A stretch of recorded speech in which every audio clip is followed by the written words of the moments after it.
prices for accommodation ahead of their centenary celebrations, which are expected to bring thousands of visitors starting from January. Joining us now to tell us more about the plans for the centenary is the ANC's National Chairperson, Baleka. Chairperson, good morning to you.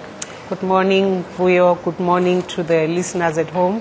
Welcome. Thank you for joining us this morning. So, is this the ANC's expectation? Thousands of people arriving in Mangaung right through 2012? Well, certainly we expect ahead of the main weekend, which is the weekend leading up to the 8th, which is the actual birthday. We expect that thousands of South Africans would go and enjoy the surrounding areas, just in terms of tourism also. There's that opportunity for both South Africans as well as friends coming from abroad who would be planning to come and be with us on the 8th of January. We've been told, by our people in the different provinces that we should even expect that there would be more people that come on their own, that make their own arrangements. Some who have come across who say, oh, I've already arranged with my friends and we have a kumbi and we have arranged accommodation in a farm somewhere around Bloemfontein or around the Free State. So it seems to us that we cannot plan for anything less than 100,000 people minimum. But probably this is around the 8th of January. Around the weekend of the 8th of January, okay. But probably more. Just talk a little bit about the nature of the celebrations over 2012 in marking the centenary of the ANC. What form are they going to take? The program that we have agreed on is a program that ensures that every province will have a turn at hosting the national program of marking the centenary. So we start in the Free State in January because that's where the founding conference took place in Vryhoek. And of course the president would then also come back and deliver a centenary lecture that would focus on the leadership collective that took the ANC through those first few years of its formation and its development into what we now know. From there we would move to the Western Cape. The Western Cape would host the February activities, okay, and would move to marking and highlighting the times of a leadership that served together with President Makhato. Okay, so the Western Cape, because of the budget statement as well as the State of the Nation address, South Africa tends to migrate to the Western Cape, okay, to Cape Town in particular. Okay. So we would then, all of us, be there after the State of the Nation address speech, which would be on the 9th.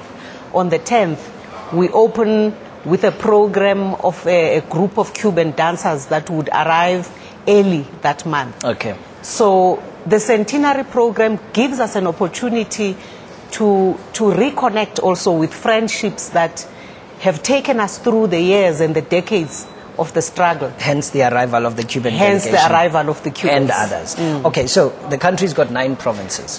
What happens in the other 3 months?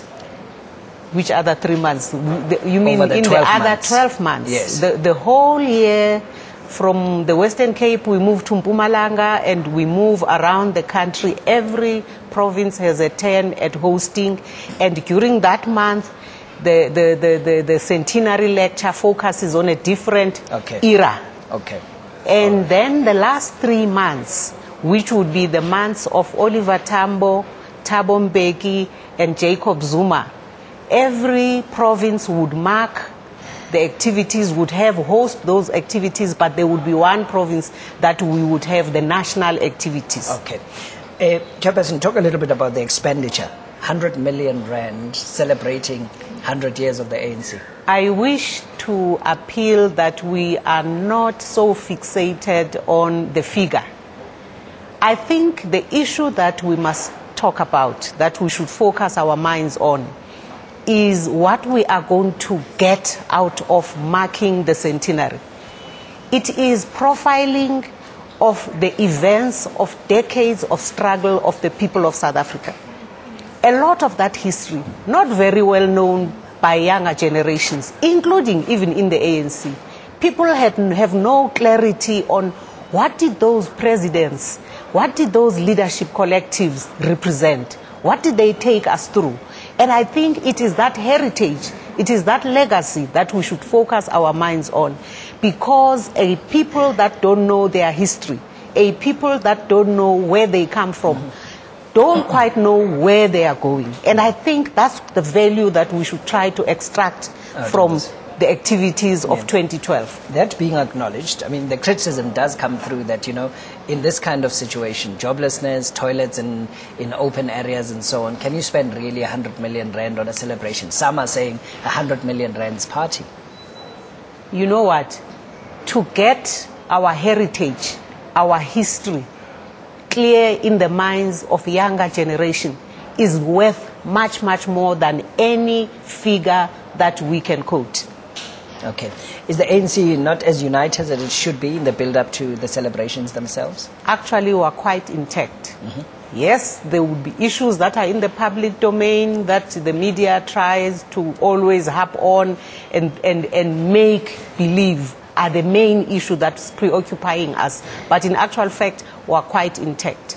As a party? As a party, we are very intact. Yeah. What are some of the elements for you that you look at and you feel an overflowing sense of pride about being part of the ruling party? You know, when you move around, not just South Africa, when you move around the continent and you hear other people from other countries talk about the ANC, talk about what the ANC means to them, talk about how the centenary is their centenary as well, then you know that you belong to something great. Okay. You listen at the United Nations to Ban Ki-moon, the Secretary General of the UN, talk about the ANC not just as a political organization, but as a movement, something that united the world against apartheid. All right. Thank you very much. Chairperson of the ANC is Baleka joining us this morning. Thank you very much for your time today.